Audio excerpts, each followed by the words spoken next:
Hey guys, Grease Monkey 348 here. Coming to the video about I'm gonna make the rear bumper for the John Deere. So let's get started. I want to make it nice and heavy duty. So I found some of this two-inch square pipe, about quarter wall thickness. And then I'm gonna cut it out, and I already measured it about 32 inch I need, so we have to cut that at 32 inches. Well, I got the pipe cut at 32 inches. Clean it. I got this end.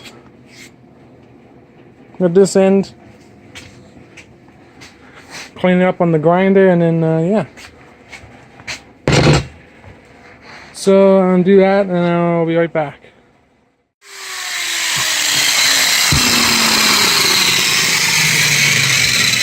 So I got it cleaned up. As you can see, there's like no burrs on the outside. I don't care about the burrs on the inside there. I'm gonna be putting some caps. So I got the cap mark down. I already started cutting them out. 2 caps, and I cut out this thin wall under 1/8 of an inch. It's just for a cap, but not. Just don't have to support anything. To keep the water or mud or anything to fly in there.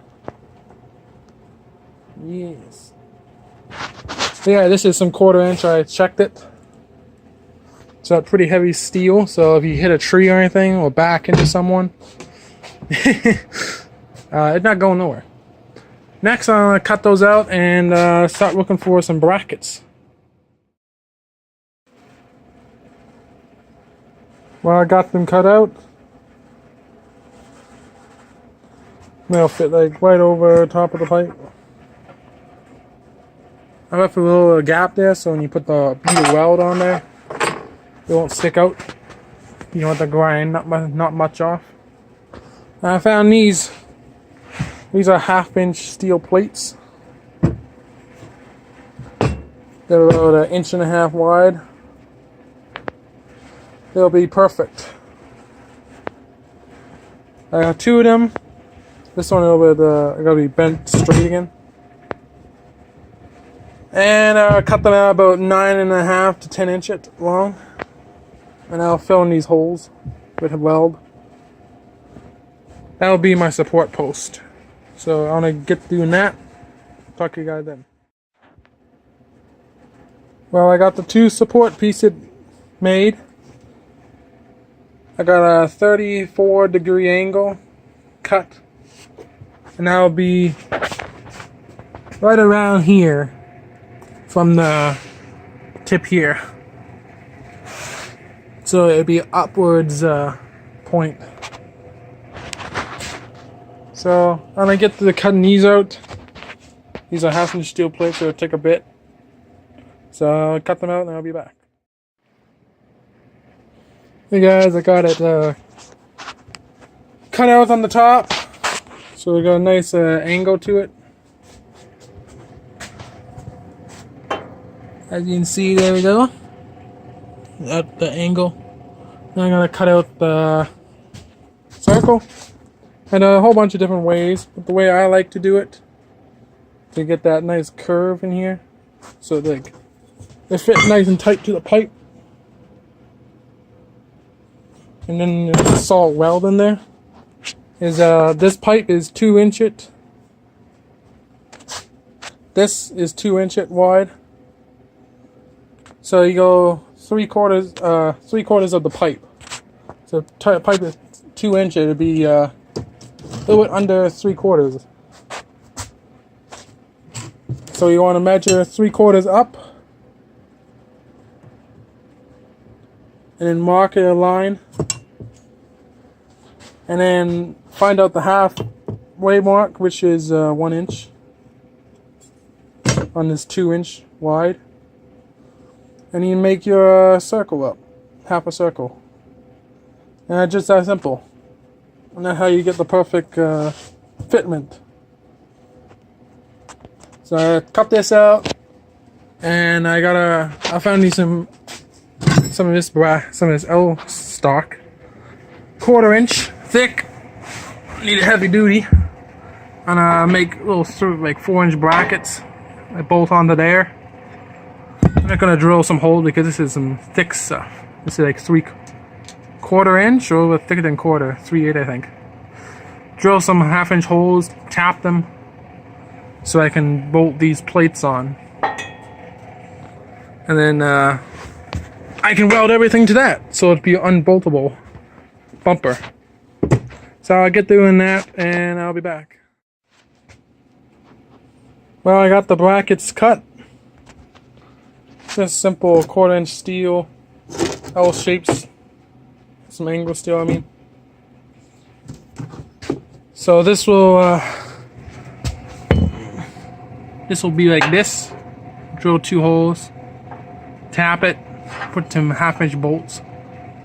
1/2 inch because I want to really build it out. And then on the outside will be a 1/2-inch gap right there, and then that piece will go in there.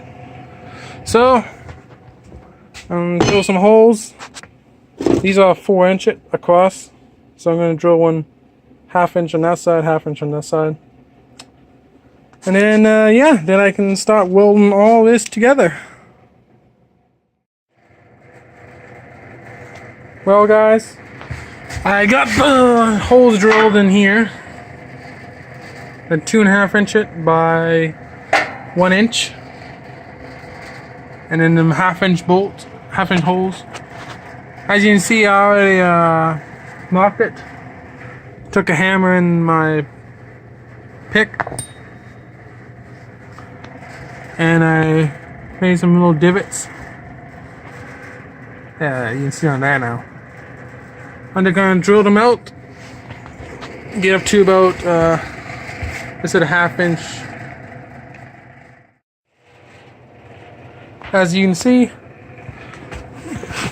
I got the bracket in. I bolted with 3/4 inch bolts. 1/2 inch I mean, by the 3/4 head on them. And you can see that what it'll look like. I'm gonna fill in the holes though. I got it clamped there, but that's the spot I want it. Right on the top. And as you can see, if you can see, if I can get the light in there.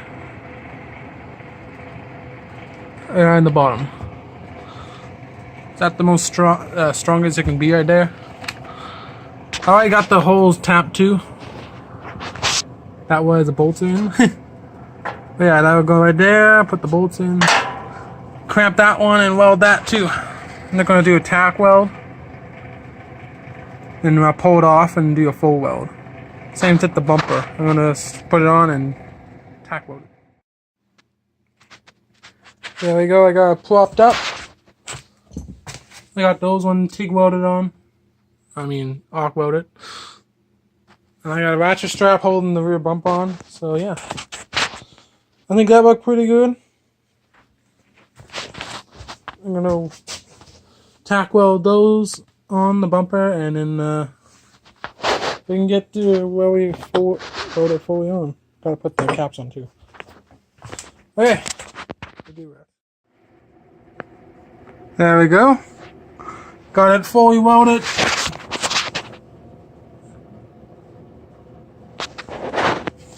Yes, the damn look good.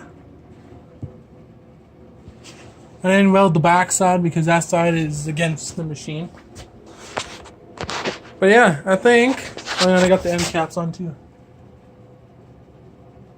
Not the best job with the arc welder, but it'll do. So I guess it's time to paint this thing and let it dry. Well, guys, I think it turned out pretty good. I painted with the John Deere green. Yeah, I think it looked pretty good. I left the holes in because I didn't know if I'm gonna need at least these 3. Because later on I might put a pivot on there, like a pivot and bracket for something.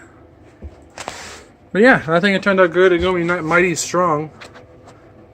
So a 1/4 inch angle iron, some 1/2 inch flat stock, 2 inch wide, and a 2 inch piece of a 1/4 inch pipe, 1/4 wall pipe.